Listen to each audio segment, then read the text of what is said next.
we have, let's see, rating on Kyle and excuse me, rating on Kyle and I believe Andrew. Yeah, we need Andrew and Kyle in here. Anthony as well. I know Anthony is wrapping up a space, so he'll be here shortly. Kyle, I think Kyle might have fallen asleep. I don't know. I know it's late over there in Thailand, so we can wait. That's crazy. I was just on a phone call with our Thailand partners for our Thailand festival. Right on, man. And I honestly can't wait for you guys. We're going to talk about different NFT use cases, huge use cases, but ticketing sales, I'm going to let you guys have the mic for that one. By the way, guys, I'm battling so I have a cough and I'm a little under the weather. I'm happy to have knowledgeable panelists here that kind of take the wheel when I'm trying to clear my throat. So let's go ahead and get started. I'm hoping that Kyle and Andrew join pretty soon. Welcome everybody. Welcome Whale Coin Talk community. Welcome beloved panelists. There's Andrew. Let me grab him. I decided to do something today. The future of NFTs, and there's a number of NFT use cases, whether it's real estate, gaming, luxury goods, supply chain, ticket sales. We have the Rolling Loud squad here to take that wheel. Andrew, got you, man. Anthony, I got you. And a lot of you guys are experts on this subject. I wanted to first start off with, we've talked extensively about crypto gaming, Web3 gaming in the past, so I don't want to spend too much time on it. But it is one, I guess, one use case that is currently being implemented that I think is going to evolve tremendously over time, and eventually you're going to see, and some people might disagree with me, but you're going to see at least a hybrid of Web3 come to life, where people that are good, first and foremost, I always make this argument, the game has to be very good and people have to want to play it because they're interested in participating in the ecosystem. But the asset ownership aspect of it, excuse me, the asset ownership aspect of it is icing on the cake. The utility token, let's say the utility token, again, World of Warcraft is my favorite analogy to use gold for this example, something that is being used frequently in the ecosystem, and there are a number of burn mechanisms within that ecosystem, utilities for it. But these things can be farmed by people that are simply looking to sell them to those with not as much time to play the game, but want to participate on a high level. And the assets that are earned in crypto games can be exchanged on, again, a proprietary NFT marketplace, where a percentage is taken for the builders of the game, right? You're capturing value that's already there in Web2 games on the black market, and I think that it's a win-win for everybody. But if anyone wants to interject or has comments to steer this, this debate in one direction or the other, you're more than welcome to. But I will pass the mic to Mr. Ronald and let him go from there. Hey, what's up, guys? Yeah, I'm with you on the Web3 gaming. I think it's obviously a complex task to take on building a game, but the proof of concepts are already there. Like you said, even just within World of Warcraft, or I even remember people selling their accounts. Not that it was illegal, but again, those were owned by centralized entities. But something else I've been exposed to recently is CS:GO. You're able to sell your weapons skins like $4 for lots of money. Like this is occurring right now. So the proof is already there. I think there's a little bit more pushback from that industry than we ever would have expected. And I think that's what will kind of lead us into ticketing as well. I think there's not nearly as strong of opinions in ticketing. So maybe it's an easier breakthrough for NFT technology to kind of make its way through. And Ronald, on the ticketing side, I mean, you guys are doing a lot, and ticketing is something I wanted to focus on. I told you and Tadic on our call that I went to NFT.NYC, and I found it so ironic that a conference that is centered around this technology wasn't utilizing it. People were making fake badges. They were getting through security. The Marriott marquee was just packed with folks that hadn't bought tickets, and it made the experience kind of crappy for those of us that did pay to be there. So what are some things that you guys are doing on the ticketing end, especially with Rolling Loud and your global festival? What are some things that you guys are doing, and how are some ways that you see excuse me, NFTs revolutionizing the way that ticketing is handled in the future and in legacy industries.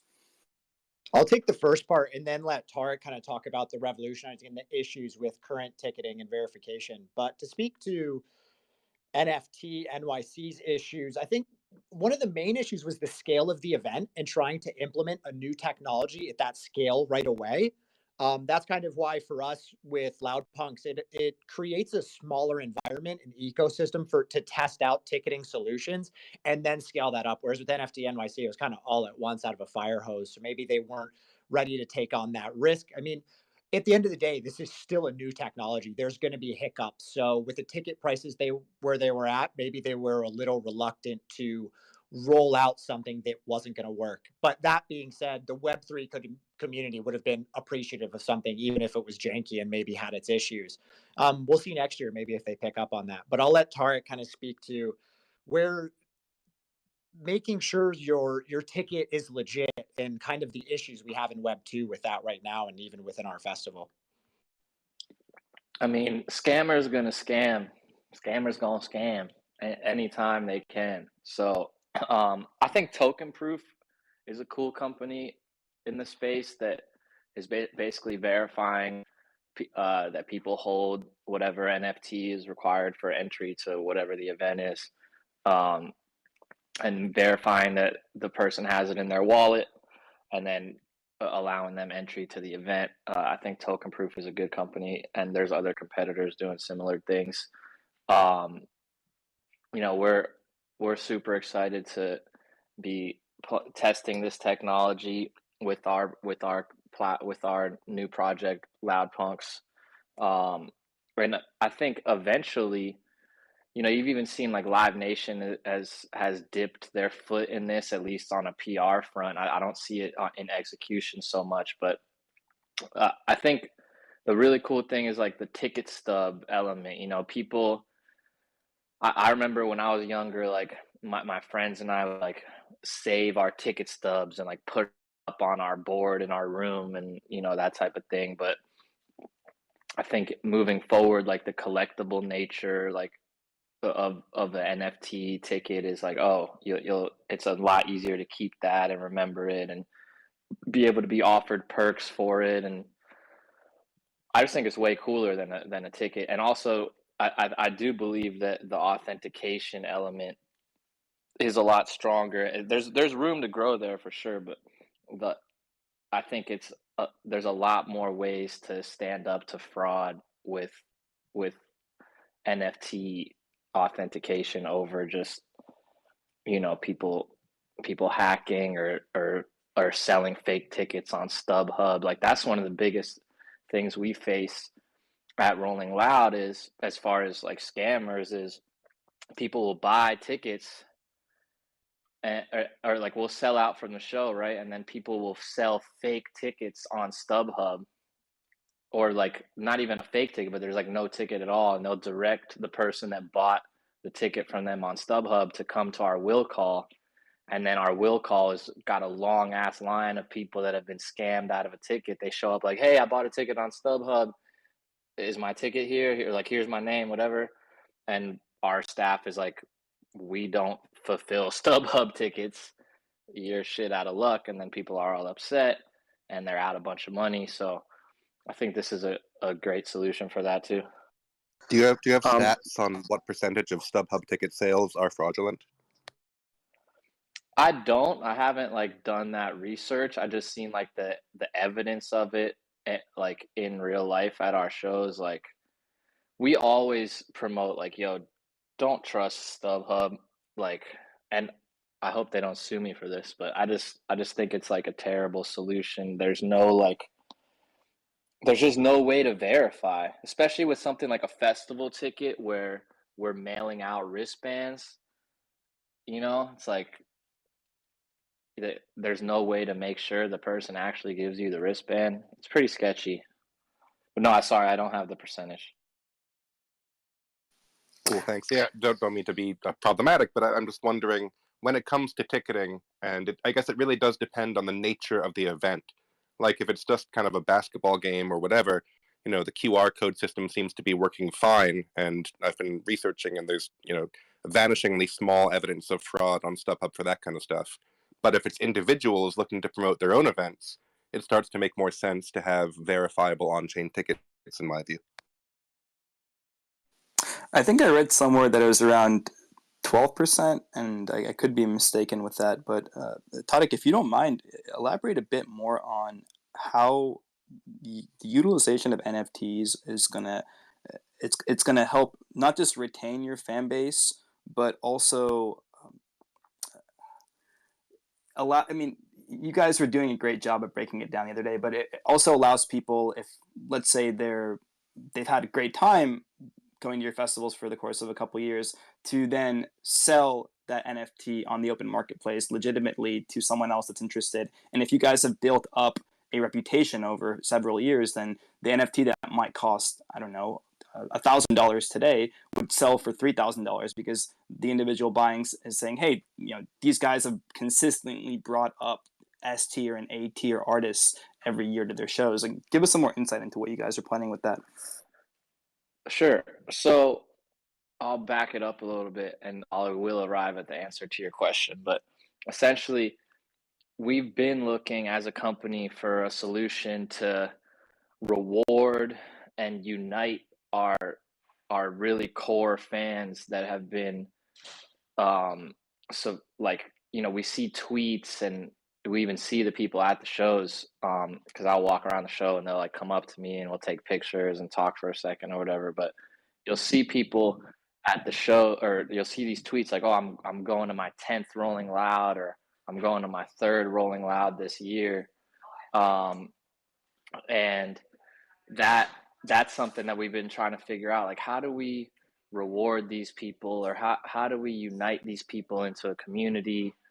And we played with a lot of different ideas, and there was a lot of different Web 2 solutions that we explored. But we believe when NFTs started popping off and we saw like this community element of it, we're like, man, community is king, right? Like, that's the whole thing we're like, oh, we could unite this community and have them all come together. But it's like, okay, you could just sell a Web 2 lifetime festival pass, because that's essentially what our Loud Punks project is a lifetime festival pass. And sure, you could do that in Web 2, but then if you want to, like, if you get your full use out of it, you've gone to the festival for 10 years, 5 years, 3 years, you've been to every city with us, eventually you might not want to go anymore. And it's not that easy, with Web 2 solutions to like sell that, because like I said, there's the fraud element, and also just like the Web 2 solution would be like tied to like your name, etc., kind of like season tickets for sporting events and stuff. Really like the Web 3 solution of this NFT project, because when you're done with it, boom, you can sell it. It's verified on the blockchain. Whoever buys it from you knows what they're getting is legit, and we keep it moving. And then boom, whoever buys it, now they join the community. So that's what we're most excited about with that. That's really cool, guys. I'm super impressed that you have looked into Web3 to kind of enhance like the ticketing system that you all have over there at Rolling Loud.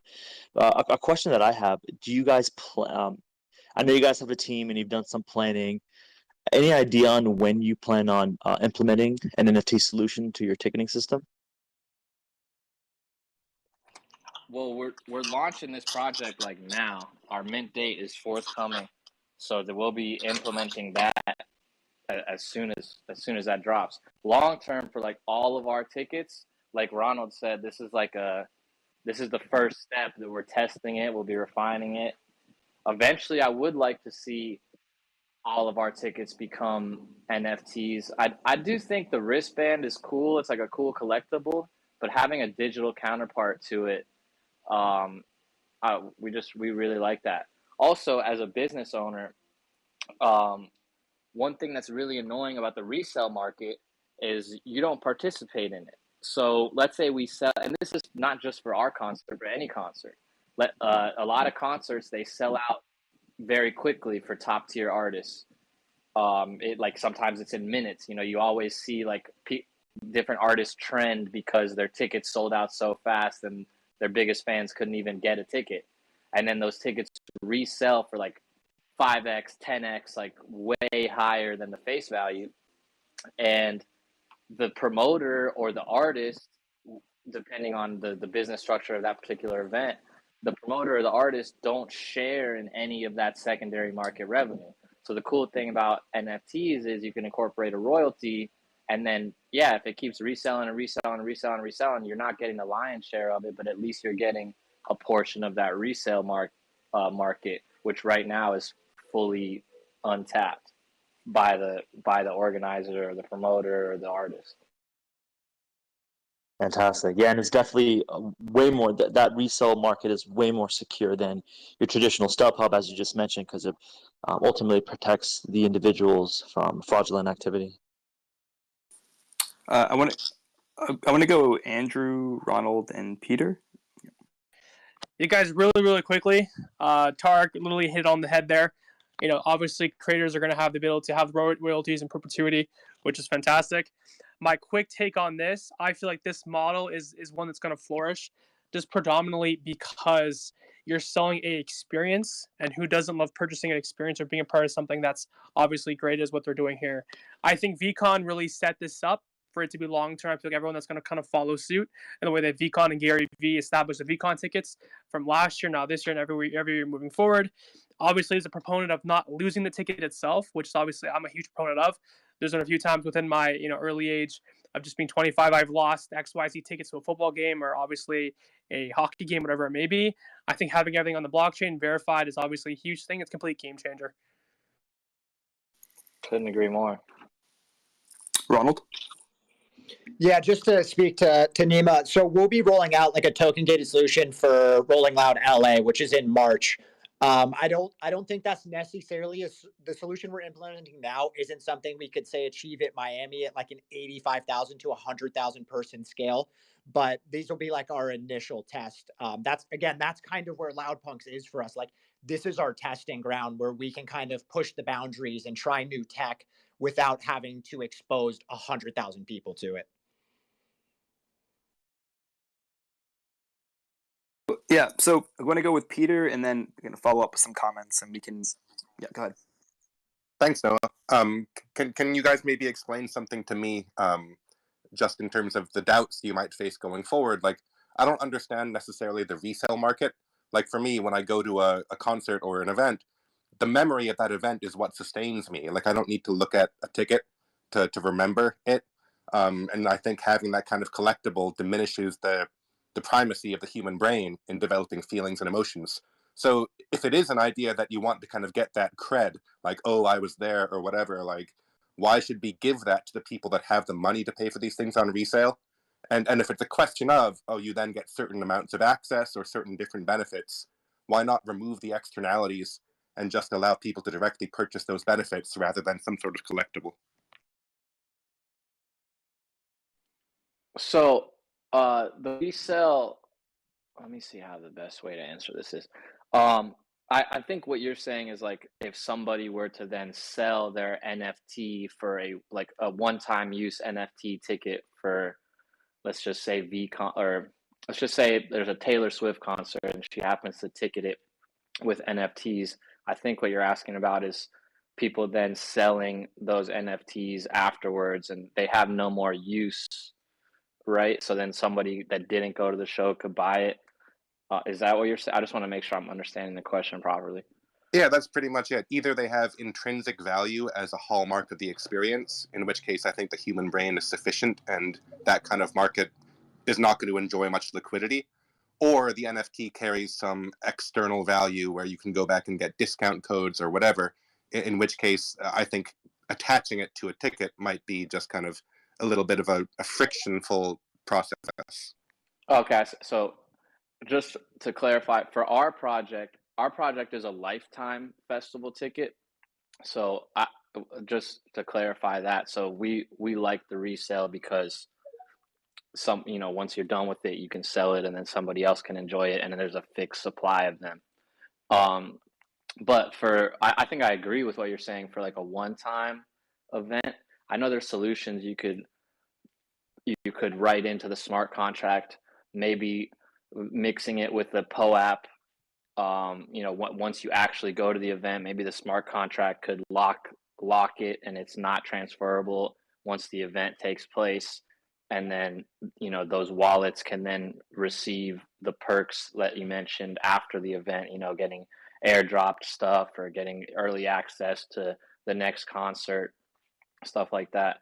I think that's a good point that you bring up, though, but I do believe solutions could be written into the smart contract. I'm Yeah, I glad I think. asked, because Yeah, I I'll think just that's finish where. my point. Sorry.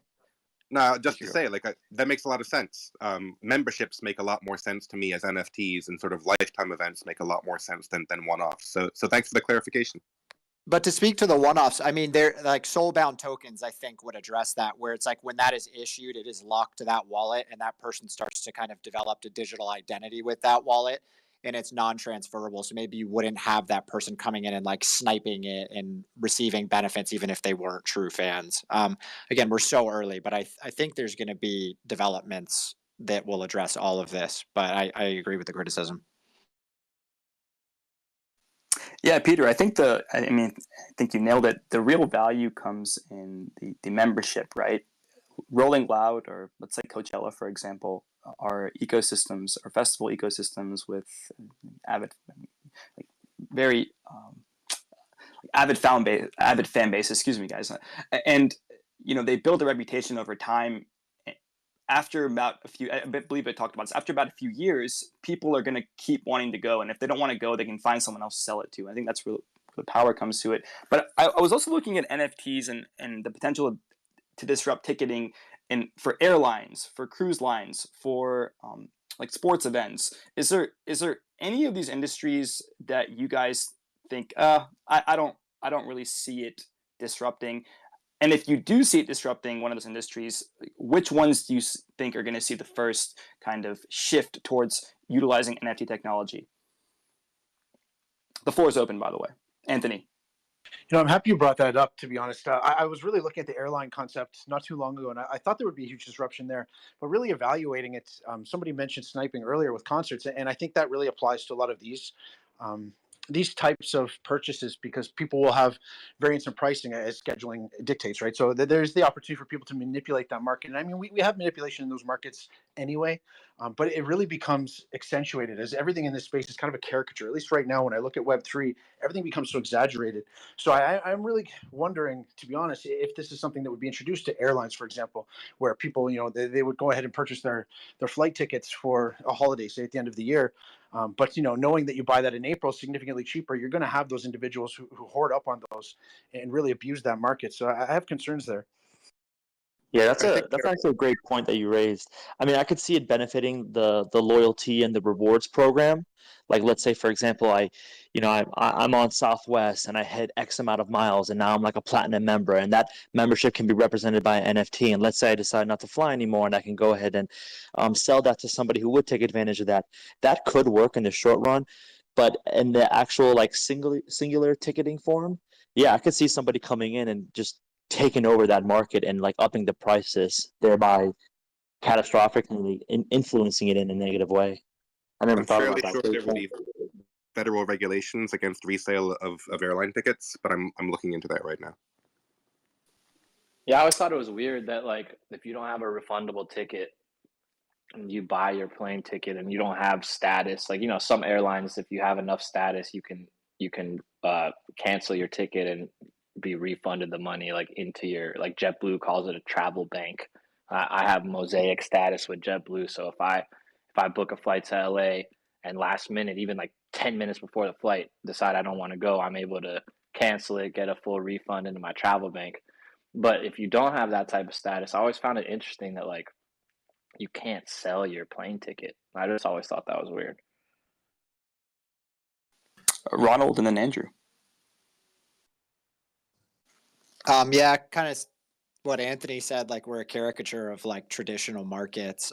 We have this like all or nothing mindset where like everything is going to become NFTs. And I think markets that currently don't have secondary aren't going to now develop secondary markets. Like this makes sense on tickets have existing secondary, art has existing secondary. But I think like what Peter said, there's regulation and KYC. You can't just like be flipping your tickets over. This isn't what was like Catch Me If You Can. Like I think there's a lot more regulation in those markets, and I don't think this NFT ticketing technology needs to apply to everything.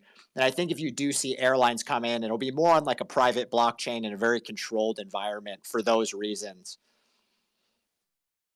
Andrew. Yet I have a really, really quick concern here. I don't want to be a negative Nancy too much, but I feel like this is kind of an open-ended question, possibly even towards Dan, because Dan is a blockchain wizard, as I like to refer him to. Essentially, if every sort of, I guess, airline ticket user, airline flight, I guess, company brand was to load everything on the blockchain, privately or open source, whatever it may be, at a mass scale, like a really, really mass scale, would that not take a lot of capital to do so, to load off everything into an NFT at a mass scale on the blockchain? Is that directed to me? Yeah, in terms of like scalability and stuff like that? Yeah, would it not take a lot of mass capital to do that? Would it kind of be maybe possibly even a little bit of a nuisance because it would take so much capital to do so? I mean, from the point of view of the blockchain, right? If you're just minting tickets on there, depending on the protocol you're using, then the capital cost of doing so wouldn't really be that significant, right? If you have a protocol that is quite efficient, then your cost for minting an NFT can be fractions of a cent. It really would depend on which architecture your particular airline or airlines chose to use. But I think the main issue would be that, how many airline tickets are booked every day, right? There's probably hundreds of thousands daily that are booked. So your biggest concern probably wouldn't be the cost. It would more be, can the protocol, the blockchain that I'm going to provide this service on, can it manage that load and not become unreliable in times of peak load, right? So like, Christmas season or that kind of stuff, where you have elevated numbers of people that are booking tickets and making reservations and all that kind of stuff. So, but from a capital cost, I don't think it would be inhibitive. Anthony. I kind of have a question on that for you, Dan, too, touching on that topic, because Andrew, just to kind of provide context on my end, with some of the organizations we advise on, we're looking to use the blockchain as kind of a storage tool to reduce costs. And I'm wondering if there's opportunity there. In the long term, once you're no longer paying for infrastructure services from other companies, but utilizing a public blockchain, do you think there's actually the opportunity to reduce the overhead in the long term?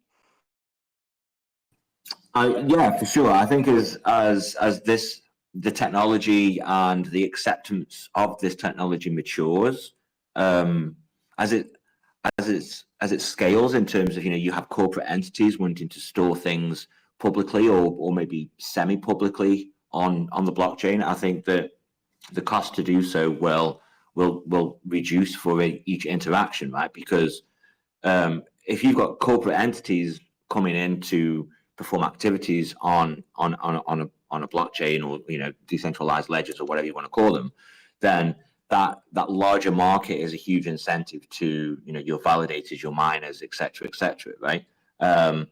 So the economy is definitely poised to be able to handle that and reduce costs over time. I think maybe it's a little bit early now because this space as a whole is still trying to figure out a lot of the low-level stuff around NFTs and storage and these kind of complex interactions that would have to happen in those smart contracts. But definitely over the next 4 or 5 years, the cost to do business on a blockchain is probably going to be a lot cheaper than the cost of doing business with, say, centralized cloud providers such as AWS, Google, etc. Peter and Anthony. Yeah, as far as plane tickets or just instrumentalities of life, I don't see it. I think centralized entities with government backing are perfectly content getting your name, scanning your ID, and using Web 2 technology.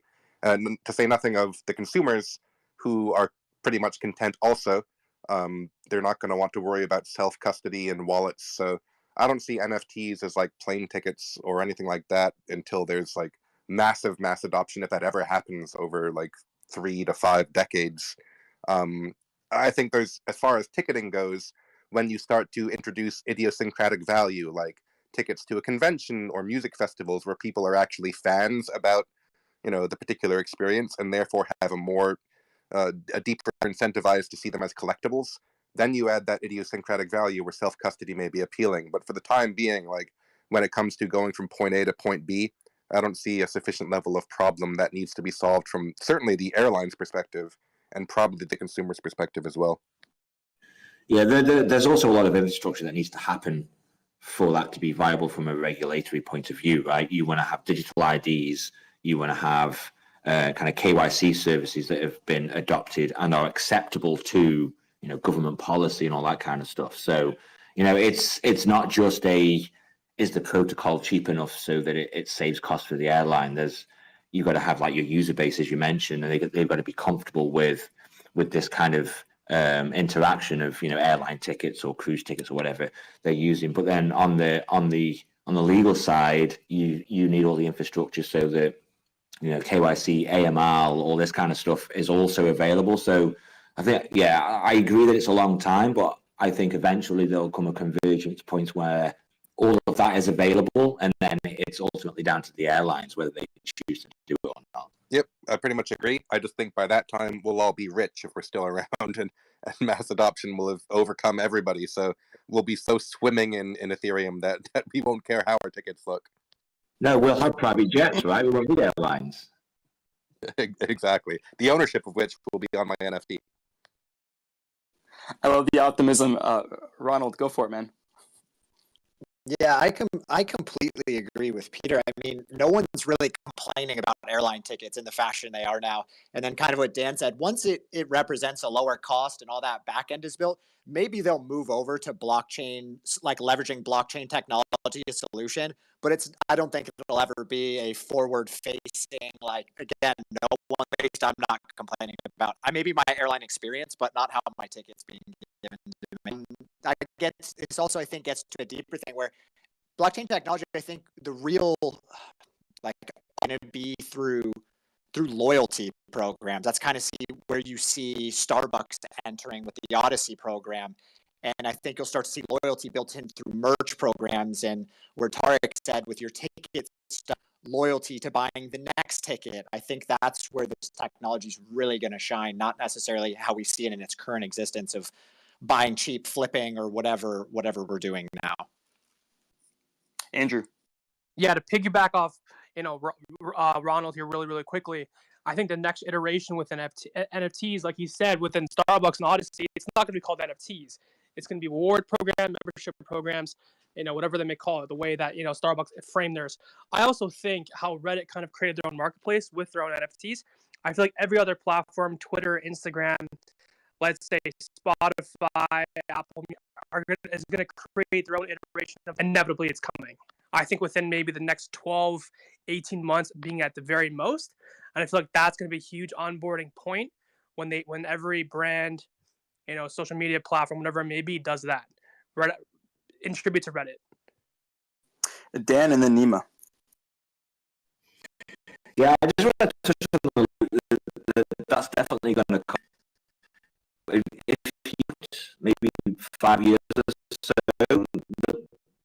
the loyal parallels in terms of like content creators, right? So, you know, there's like some favorite YouTuber that you follow that's got, you know, a few million followers, and they produce content.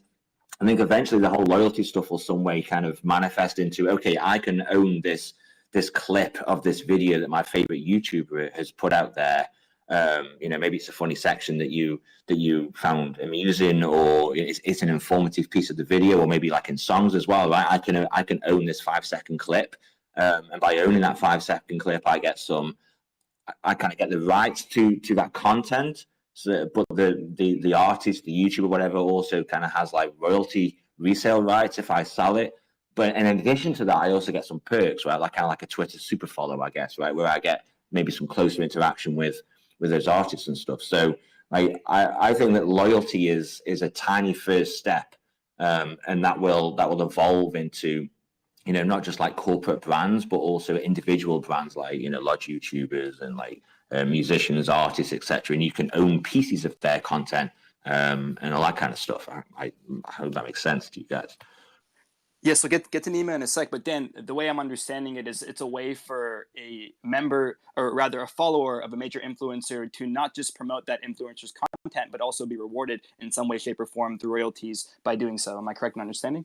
Yeah. So like, you know, if I own a section of my favorite YouTuber's latest YouTube video, right, then it's potentially also in my own incentive to promote them further, right? Because my NFT will go up in value because it's of that content. If they get more popular, my NFT increases in value. So you have multiple overlapping incentives for kind of NFTs that are representations of content that an artist has produced that I now own.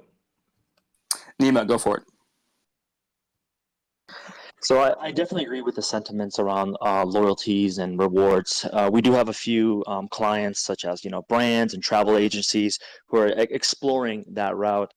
One of the issues I actually face today with my loyalty points across airlines is, I tend to when I travel, I tend to scour all the airlines to find the cheapest price, right? So I have points across most, if not all, of the airlines, and I have yet to be able to kind of restart redeeming those points. But if there was a way for me to aggregate all my points and then use it on a certain airline, that would be super advantageous. So this question is directed at Dan and everyone else, but before I move on, I wanted to talk a bit about music and NFTs. But before I move on, Dan, what do you think the next industry, in your opinion, what do you think the next industry that's going to be disrupted by NFTs is going to be? I think it's probably going to be DeFi, right? Because a lot of the infrastructure is already there, and there isn't much in the sense of like DeFi focused NFTs right now. But when you start to think about it, it all becomes quite obvious. Like, I can have an NFT to some debt or a lending position or a future that I hold, and maybe I need to exit that position or I want to sell the debt on. And so there's a lot of benefits to traditional finance and kind of decentralized finance, that you can represent a lot of these objects that are common in finance via NFTs, right? So I think over the short term, you're probably going to start to see a lot of NFTs that are DeFi finance focused, because you already have a lot of that stuff there, right? You already have a lot of DeFi infrastructure. So I think with NFTs, the way I usually look at it is the infrastructure available right now for that particular niche to take advantage of the features that an NFT provides, right? But with little friction. And the obvious next step for me seems to be DeFi. Andrew. Dan, if I may, when you talk about DeFi, do you mean certain protocols are going to have their own NFTs, or overall? Like, can you kind of maybe dive into that a little bit more for some more context? Yeah, I'm thinking like overall, right, in general. Yeah. So I mean, some protocols may be better suited than others to provide these DeFi non-fungible tokens, but I'm thinking about it quite broadly, right? Because if you have one protocol that is the first mover on these kind of NFTs, then if that is successful, you will see other protocols very quickly move to support and build the infrastructure required to capitalize on it as well. So I think if there is a first mover, they will have an advantage for a short period of time, but everybody will follow suit very quickly if they're successful. Dan, I'm going to get to Anthony in a sec. Dan, are there any protocols that are DeFi protocols that are currently utilizing NFTs? Not that I'm aware of. Peter keeps putting his hand up, so I assume Peter. Well, I do not come here to shill, as you know. I don't think anybody here who doesn't know me knows about Everrise, but yes, we have created these NFTs, which actually serve as asset wrappers, where the Rise token sits within the NFT. So you can sell the NFT and all of the tokens go with it, meaning they can be traded as sort of like derivatives on open NFT markets rather than buying and selling from liquidity. And we're very interested in using this kind of technology to create financial instruments over the future. So Dan, thanks for the setup, and I'll shut up now. Well, if you're shilling, I'm going to throw a little shilling as well. So, one of the things. So, for those of you that don't know, I'm the founder of Radix, and I do not shill very often on these Twitter Spaces. But one of the things we've been working on for a number of years now is how do you focus your protocol on all of these moving parts of DeFi. So we have a smart contract language called Scripto that is very kind of DeFi asset oriented focused, which makes it much easier for developers to build these complicated DeFi smart contracts without making too many mistakes. It kind of there's a lot of guardrails in place for them, and so we're extremely focused on these kind of DeFi instruments, right? Which may be just simple tokens or NFTs and various other aspects of DeFi where you can have like composable smart contracts that are very safe and they're atomic, so that you don't have all this kind of spaghetti of rolling back and stuff. And as far as I know, like our Radix engine, as we call it, it's extremely comprehensive in the field of DeFi, and NFTs are a kind of core component of what we're looking at, and supporting very, very flexible and easy creation of NFTs, not just like Bored Apes and stuff like that, but all across the spectrum for the things we're discussing now, right? Like ticketing solutions or financial instruments and content ownership and beyond. I'm gonna get to Ron. I'm gonna get to Anthony in a sec, but I want to say one, you guys, if you have something to say and you have your hand raised, but you really want to talk, I don't care to have it a little structured, but also unstructured. However, I want to preface with, do your own research. We say this on every broadcast at Whalecoin Talk, but if I know that everyone here is building or doing their best to build something legitimate. If you want to talk about the project you're building, especially if you're discussing, feel free to talk about whatever it is you guys are building in the industry. But Andrew, go for it. Or excuse me, Anthony, go for it. Sorry, guys. I just wanted to bring up a point too. That's kind of sidetracking a little bit, touching the topics. It's important to understand too that while we're looking at infrastructure and protocols and how things are being built out, there's this, again, kind of like a caricature nature in this space where there are protocols that are building with intention and they have particular infrastructures in place that correspond with certain markets. But there's also this organic growth here, and those infrastructure plans are kind of in a vacuum, right? We also have to be cognizant of the business development teams behind these foundations, as well as those that are building upon these protocols, because there is a natural flow that's intended to happen, but there's a lot of protocols that you start to see people building there and a community growing that deviate away from those intentional plans, and they kind of create their own infrastructure themselves, building upon that platform. Guys, what are your thoughts on NFTs in the music industry? I know that we've already seen tokenization of songs and albums and creators being able to funnel royalties directly to themselves, which I think should be the case.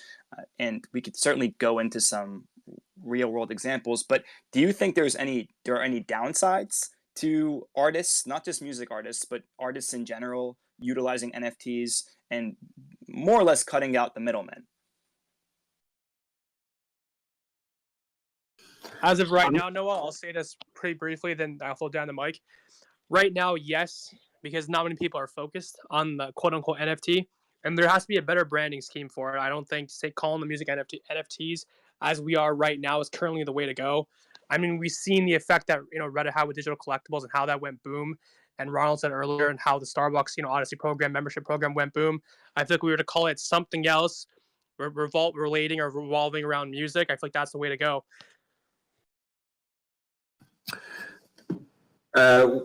I've thought about this a little bit, right? And one of the things that this maybe isn't NFT specific as such, but it kind of overlaps a little with this discussion, I think. Like, if you think back to like the early 80s, the 90s and stuff, when kind of rap became very mainstream, and these artists were sampling, all these different tracks from the past, and there was a lot of kind of royalty issues and legal stuff to kind of resolve the royalty payments and stuff, right? Obviously it still happens today as well. You got rap, you got electronic music, etc., and they're sampling bits and pieces of other songs. I've always thought like maybe NFTs or a variant of NFTs would be a more efficient way for artists to be able to sample each other's songs and kind of, associate royalties with that, instead of having this really kind of inefficient, slow moving mechanism that they currently use to fulfill those royalty payments and figure out who they've got to pay for this 5-second clip that's in their song and stuff. Maybe NFTs aren't the vehicle for that, but I definitely think that blockchain, Web3, DeFi, and all of these technologies that are currently moving forward very fast, there's got to be a solution in there for that particular pain point that artists suffer all the time. Yeah, I think kind of like touching on that, like the complexity of royalties, and I think it kind of holds back if we're saying like music NFTs, like for example, I guess we're not supposed to be showing, or we are. Loud Punks, I wouldn't consider a music Go for it, man. NFT. Like it is an event access NFT, which is different than what people are referencing as music NFTs. When it comes to musicians, they can create deeper loyalty programs with NFTs. Maybe you could see small batch NFT releases to their core fans as a way to raise capital and remain independent. But the actual like buying of songs as NFTs, I think you're going to have to see maybe a Spotify or an Apple Music be the ones who come in, because they're like that centralized place where it'll be where everyone goes to for it. But these players, Apple and Spotify, aren't looking to necessarily give away power. Like, I don't know at what point they realize the powers of decentralization maybe can't be resisted, or if that point ever comes. But I think you'd have to see a player like that bring them in for it to really take hold. Anthony and Andrew. I happen to agree with Mr. Rollo. I mean, looking at music NFTs, and getting back to Andrew's point earlier too, the branding just isn't quite there in my opinion. I believe there's kind of like an indie, organic grassroots kind of movement there. But when we look at the mass adoption, I look at it very much like gaming, which is also another entertainment market. There's kind of a bit of a pushback there. There's entry or barriers to entry. There's a lack of understanding or education available in the space, and things are just too complex right now. I think personally, for that to be successful, very much like Mr. Rollo said, so it has to be kind of on the back end and seamless. And users probably don't really care that they're going to own NFTs. I mean, when you look at the mass adoption component of it, I mean, it's just having that tech behind it. And then, of course, as time progresses and education becomes more available and these technologies become easier to access, I think it'll become a norm, essentially. But in the short term, I think it really has to be seamless and kind of on the back end with a major player. Andrew. Yeah, evidently, I mean, royalties in perpetuity are assisting creators and brands everywhere. It's without a doubt. Do you guys foresee a future where, let's say, these centralized exchanges, whatever it may be, OpenSea, Magic Eden, whatever it may be, do you see them, in theory, cutting off, royalty fees? Do you see these big creators, these large brands, establishing their own marketplace so they can forever have their own, royalties in perpetuity?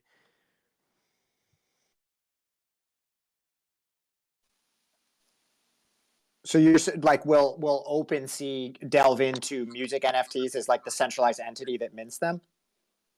Well, essentially, OpenSea, as to my knowledge right now, someone correct me if I'm wrong, OpenSea is limiting or possibly could cut off, new royalty fees. Obviously, that becomes a problem for creators and brands everywhere.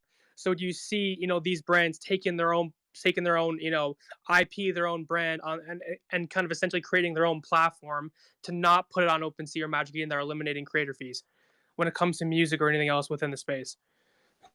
Yeah, I think if royalties aren't going to be supported on marketplace, I think you're going to start to see collections creating their own marketplaces with zero fees, but enforcing royalties. That the royalties are what got everyone going and brought everyone on. I think you're going to maybe start to see EIPs that will make it enforceable on chain, whereas right now it's kind of like we're trying to shift culture and make it like tipping in the US. It's expected. We'll see where that all goes. But if it doesn't become that, I could definitely see collections creating their own marketplaces to enforce their royalties and have the fees for the marketplace at zero. I think the equilibrium point there kind of depends on the people, because OpenSea and whatever centralized entity can do whatever they want. They can limit the available collections to only those contracts that go along with their royalty system.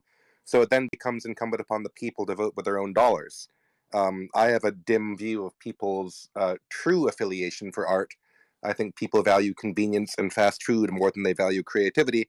And so I expect over time, we'll see a consolidation of centralized NFT marketplaces, which serve to benefit the very famous people, the Taylor Swifts of the world, but make it very, very hard for a starving artist to get onto an NFT platform and actually make anything meaningful out of it.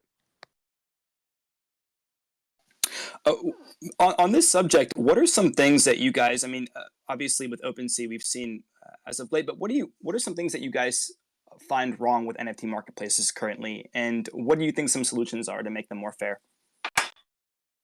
Nima, this is like indirectly targeted to you. Some of the issues that I've been seeing today is really building innovative products that actually like relate to user feedback. A lot of the things I don't see today are user interviews with these marketplaces, right? It tends today to be a battle against like royalties, like, okay, like who can have the most users? And with what OpenSea has done today has been, it's truly tragic, I think, at least in my opinion. What they're doing right now is they're seeing competitors, their investors right now are pressuring them to like continue to like gain those users, regain those users. And what they've done is pretty much told everybody, hey, listen, we are the biggest marketplace today. If you want to continue to take advantage of, selling and or reselling your NFTs on our marketplace, you're going to have to use our like contracts to create this stuff, which is a real barrier, I feel like, for the entire space. Aggregators such as like Blur have done a great job, I think, coming out and providing a solution. But then again, it really does affect like royalties. And to someone's point here, I forget who mentioned this though, but I do believe in a future where creators, artists, and brands will have their own marketplaces, so they can kind of control their royalties, but also control their user base as well. Does anyone think that'll change over time? Right, so like, at the moment, quite a lot of stuff in this space is it's kind of touted as Web3, but in actual effect, it's kind of a Frankenstein of Web2 and Web3. So this kind of feels like that's where this will go, right? There will be a period of time where these platforms will be a kind of quasi Web2, Web3 solution. But then as the broader populations become more comfortable with, using Web3 services and decentralized services and that kind of stuff, that it might, shift fully to like a Web3 and these platforms would be obsolete. Peter.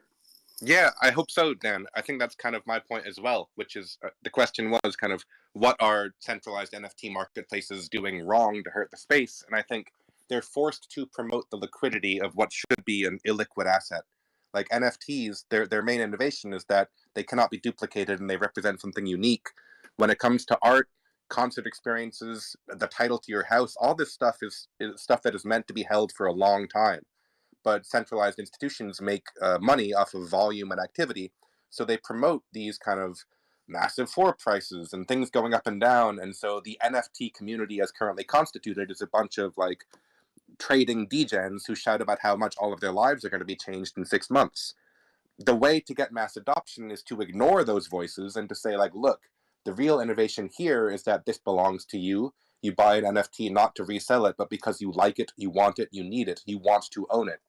That is what mass adoption looks like, and it doesn't look like everybody getting rich in 6 months and then everybody becoming broke, because at the end of the day, the centralized NFT marketplaces are just casinos that are allowed to charge rake on the poker table. So, they got to do them, but mass adoption does not look like 10 different open seas all of a sudden extracting value from all of us. Peter, I love it when you go on your rants. It's big facts. I couldn't have said it better myself. Mr. Gola, go for it. To that. Yeah, like what Dan said, we're going to have this quasi. I kind of talk about it as Web 2.5. Like, we're not just jumping straight there. There's going to be some elements of centralization. And I think as we spend so much time in this space, like, centralization isn't bad. I look at Web3 as something that's building on existing Web2. It doesn't necessarily replace it right away. Maybe over time, and the parts that aren't efficient will be replaced. But this is an enhancing experience. When we talk about disrupting, sometimes I think about more as enhancing, especially in like loyalty components. Andrew. I forgot who this was. I think Nima or someone else on stage may be able to touch upon this, but it was one marketplace. It might be XYY2, or it might even be Blur, where they're establishing some sort of I guess, kickback system to where if you spend XY dollars in ETH or XY ETH every month or every whatever it is quad, you get XYZ dollars back. I feel like that's going to be a huge incentivization to allow users and consumers to use that platform instead of just extracting all the liquidity, like Peter said. Yeah, and to Peter's point, actually, too, like the space and these marketplaces have incentivized speculators and traders, right? They're building, like, it seems like they're building tools for them versus the actual collector and or the creator. And until we get to that point where we do provide, benefits to the creators and the collectors, I don't see mass adoption happening anytime soon. But hopefully that will change. Guys, what about supply chain? This is something that I've been trying to wrap my head around. I feel like it works for luxury items, luxury goods, being able to store information as proof of authenticity. But what about like more, I guess, let's say counterfeit food products, for example? Can NFTs be used to improve like supply chain operations, storing metadata into the blockchain, kind of just like preventing manipulation, preventing data manipulation? I'm curious to know if anyone, Dan, I see your hand up. Go for it, man. Yeah, I think supply chain is a perfect fit for NFTs, blockchain technology, etc. But my issue with it is that there's this very mature, integrated, global infrastructure for dealing with supply chain, right? So you can't change one piece of it and it'll kind of work as you expect, because it's kind of one of those all or nothing, right? Because everybody, there's probably 2 or 3 vendors that produce the software that runs the global supply chain industry, right? Whether that's like food or luxury products or raw materials for manufacturing, etc. It's a huge infrastructure, and the problem I see is that you've got to, for NFTs and blockchain, etc., to be efficient as a supply chain alternative, you've kind of got to change it all at once. I'll happily stand to be corrected, but that's just kind of my concern with supply chain. It's a perfect fit, but it's probably one of the hardest to penetrate and change. Anthony. Yeah, I'm curious, Dan, on your thoughts with the Oracle issue sort of presented with the supply chain as well, because I do think that it is the perfect fit, and I agree that on the technical side, the scaling, it becomes quite difficult to build that infrastructure. But what about the moral issue or the kind of the ethical issue of assuring that the information that's supplied at the very beginning is actually trustless as well?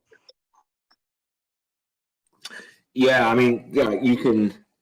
There's kind of 2 domains to that, right? So the information that is recorded on chain, you can trust but verify, but then you have the issue of, well, who put that information on chain, right? Are they trustworthy? How can I verify them?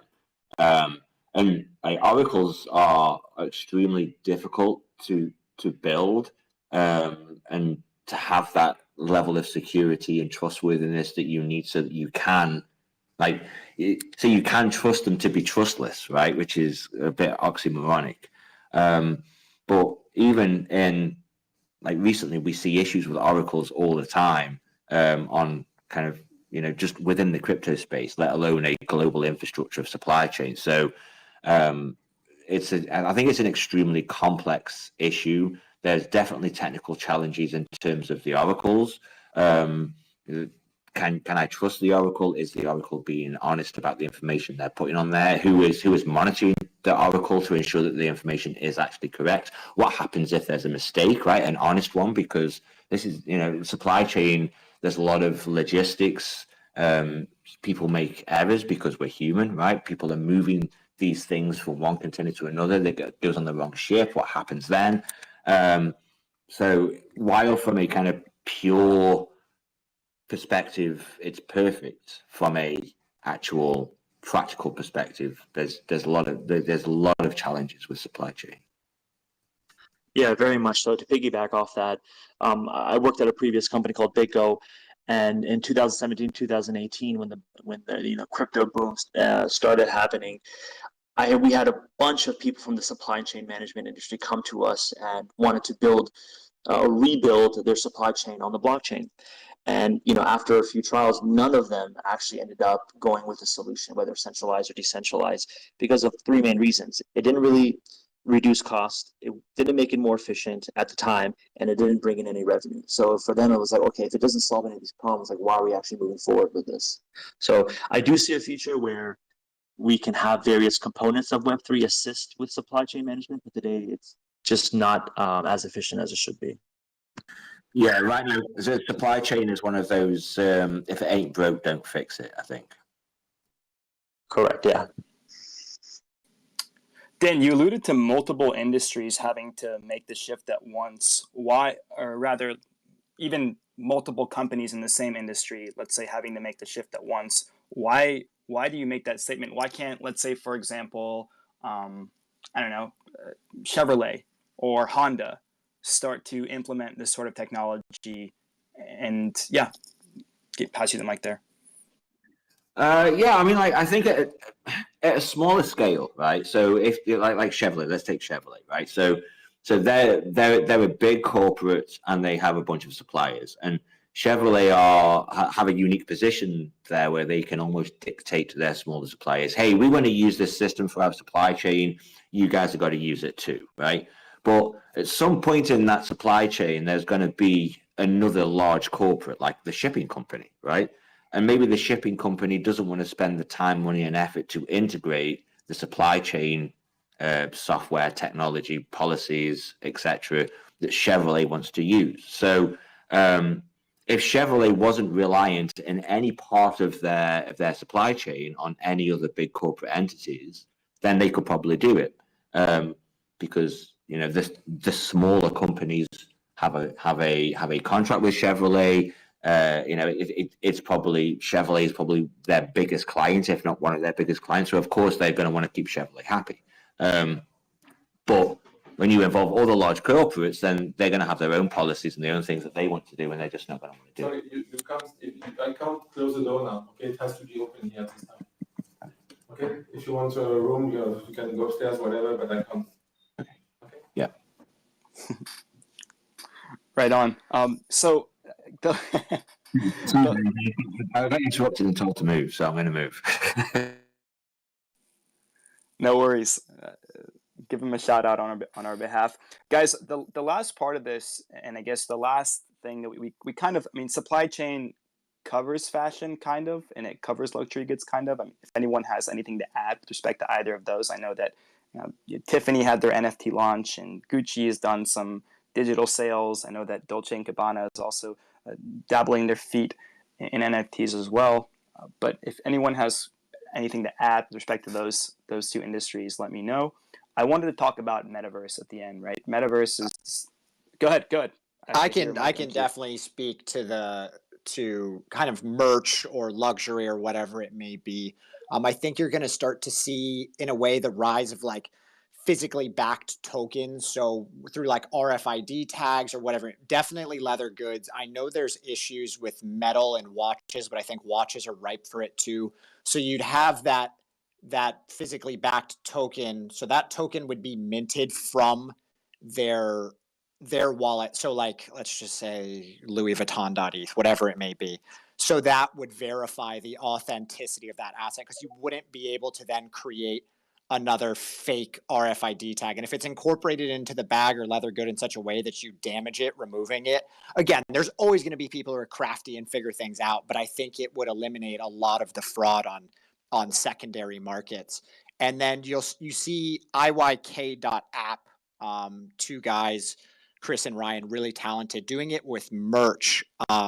I know that they're trying to get it into more higher end products, but maybe merch is where we start in a cool way. This isn't high end, but you're able to like scan the tag and drop content to it. So this goes back to artists, maybe artists dropping a single where they drop sneak peeks or a sneak peek to a music video they're releasing. And then after maybe 3 pieces of unique content, they're like, hey, mint the NFT attached to this, and we'll make sure you're in pre-sale for the next one. So I think fashion and high-end goods are ripe for, again, I'm going to use enhancement instead of disruption, because I don't think it disrupts, it just makes the experience better and safer for users.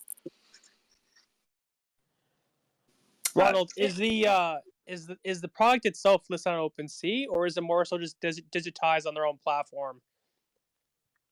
No, what IYK doing is through Polygon, so it's on a public chain.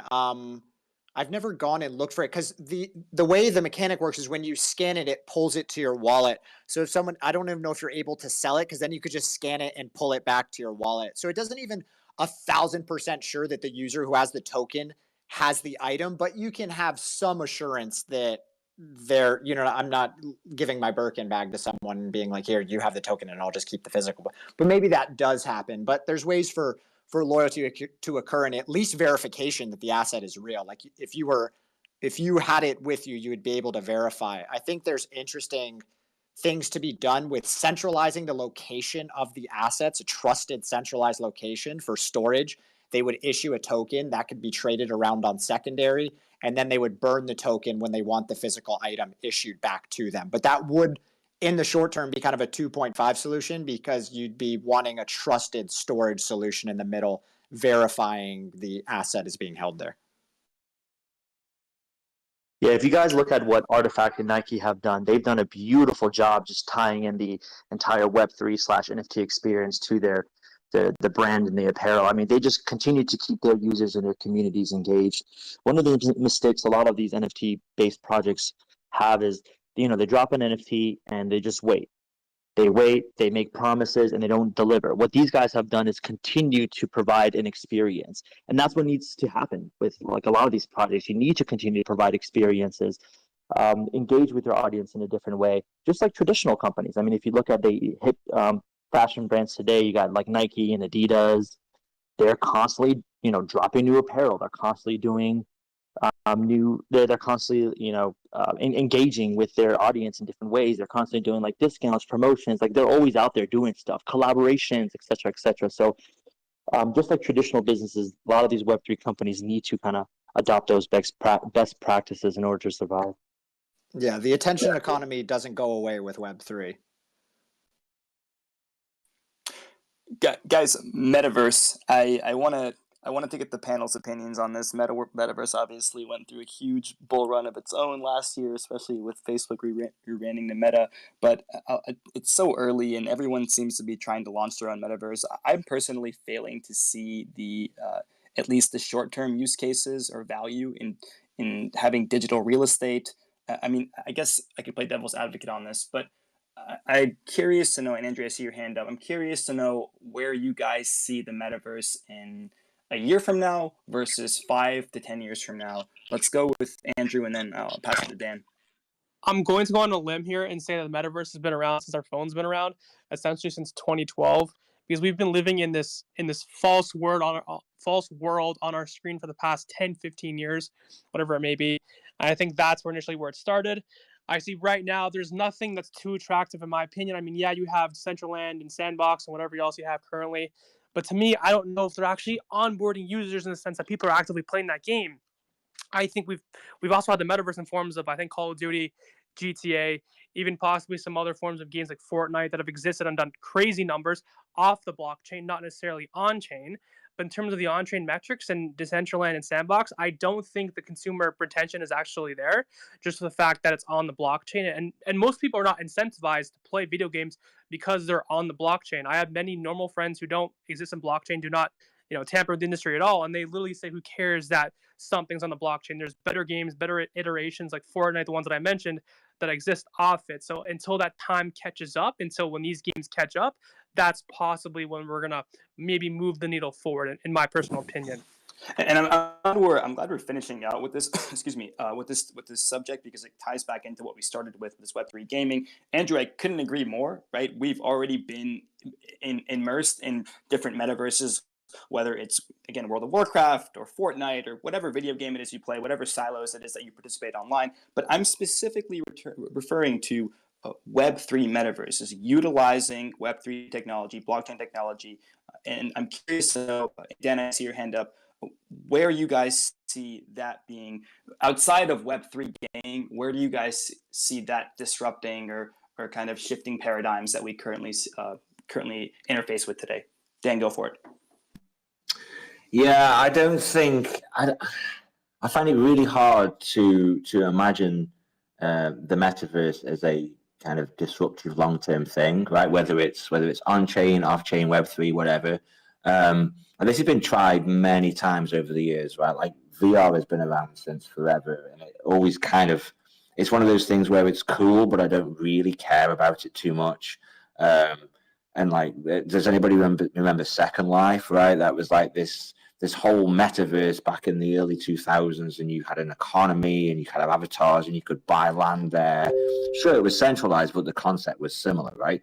And maybe it was ahead of its time, but I mean, it wasn't, it had a high user attrition rate, right? And I think Facebook with their metaverse like ideas and stuff, I just don't think anybody cares enough, especially from a VR point of view, because it's effort, right? I want to go in the metaverse. Okay, so I've got to get my headset. I've got to put it on. I've got to do all these things. Like only your hardcore gamers or kind of metaverse fanatics will stay engaged, and I think it's always been that way. Like referring back to Second Life, right? The people that were in there were very very engaged with Second Life and all the things that you could do in there, but it was a very small group of people. Like it was real niche. I think metaverse in at least in those kind of representations of you can join this virtual world and you can buy things and you can buy land and build yourself a virtual house and stuff. I think that will just stay very niche. Nima. Yeah, I totally agree with Dan. I mean, it's super tricky because, with VR, myself personally, after like 20, 30 minutes of having a headset on, I get nauseous and dizzy. So I got to take that thing off. Like how often do I sit there and do I have the time to play video games? Now, alluding to what Andrew was mentioning earlier, we technically have been in the metaverse, right? My definition of the metaverse is actually, how long, one decides to stay immersed within technology. So before smartphones, humans tend to spend about like 10% of their times engaging with technology, whether that be radio, television, etc. When the smartphone was invented and came out, that attention span went from 10% to 40%. What people are building towards is to take that 40% to maybe even 90%, which is actually severely dangerous for us as human beings. But what these companies like, I saw something in the news that Travelzoo was creating their own metaverse, or there are some fashion brands that are creating their metaverse, et cetera, et cetera. They want to get into the space, and I do feel like they're taking the wrong angle. But if they end up all creating their own quote unquote metaverse, whatever that means to them, then they're trying to just, find a way to engage and immerse themselves with their audience in a new gamified way.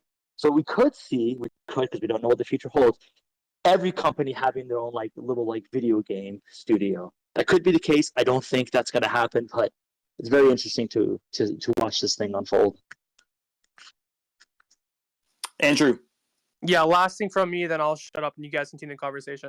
Essentially, like I said before, as Nima, said what I said, essentially the iPhone was the first iteration of the metaverse. We've been talking on our screens, living on the digital world for the past 10 years through Facebook, Instagram, MSN, whatever it may be.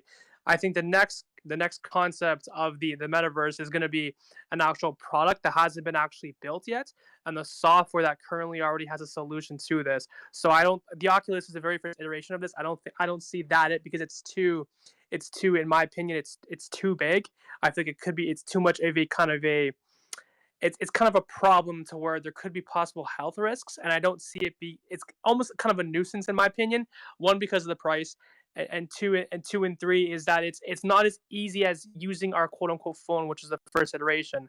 I mean, essentially it goes back to the gold rush, where you had the people that are actually digging gold, and then you had the product, which is now the software, which is what dug the gold. I feel like we're waiting for the whole product to be put in place, but the software, in my opinion, is already here. We're just waiting for the first refined thing to actually work, and I don't see the Oculus being that. Just under your definition of a metaverse, if I'm understanding correctly, I'm actually going to say the first iteration was bulletin boards back in the 80s. Okay, well, Nima, you made it. Go ahead, Nima. No, I was just agreeing with Dan. Like that could be the case depending on what your definition of the metaverse is. I think also you need like going to like some of these Dolce & Gabbana, Gucci, whoever. Like why the fuck am I going to their metaverse? What am I doing there? But where we are like Rolling Loud, providing events, and we already have successful streaming platforms with YouTube and Twitch, and kind of looking into creating maybe our own platform, and maybe it's just a space where you go to enjoy a deeper concert experience digitally if you can't attend it physically. But again, that I think the tech needs to be sleeker, it needs to be more evolved, and it'll get cheaper over time. And maybe it starts to we see more like augmented reality supersede virtual reality, because then that kind of addresses any issues of us just like being stuck in our house and just being with our headsets on. But maybe it's Ready Player One and we think it's dystopian, but the younger crowd thinks that's what the future is. Maybe we're all too old to really understand and appreciate what it'll be. Ronald, has there been any quote unquote metaverses that have further exceeded just the visual aspect? Maybe it might be obviously pain or smell or any of our other senses. Have they been tested or been proof of concept established within a metaverse right now, or it's just kind of sight thus far? I think sight and sound right now. I believe people have like rigged up like shocking devices for playing like Call of Duty and such. But I mean, that is a centralized metaverse. And again, for me, metaverses are just fucking video games. But I guess there's a proof of concept there, a pain component. I don't know what crowd's going to be into that. Definitely not at a festival, but we'll see how that continue evolves. Got an audience member with his hand up. Go for it, man. VeChain fix supply. All right, appreciate you for letting me up. But first of all, good evening, everyone. I just want to double back onto the supply chain talk. There is actually a blockchain dealing with that very issue that we're discussing, or you guys were discussing. Of course, with you guys' research and whatnot, you guys could figure out what it does and whatnot. But pretty much 60-second show. VeChain is dealing with supply chain issues. All the stuff that you guys were talking about, it's pretty much spot on what they're trying to tackle. When it comes to counterfeit, Louis Vuitton, they're in business with the Walmart of China for the supply chain aspect. And I don't want to say that VeChain is a supply chain blockchain, because it's not. It's just one aspect that VeChain does tackle, but it does everything a layer one would do as well. Faster and cheaper, eco-friendly and whatnot. But yeah, I just wanted to double back on that combo and tell you that there's actually a blockchain that I'm heavily in love with. As you could say, dope community, good NFTs, smart, brilliant, intelligent people building for and on that ecosystem. So yeah, just wanted to let you guys know about that. Thanks for the insight, man. Appreciate it. Anthony, go for it. This one's not all that valuable, but you're all going to laugh at this. I was actually just reading an article last night, touching back on the concept or the topic of metaverse VR and sensor integration.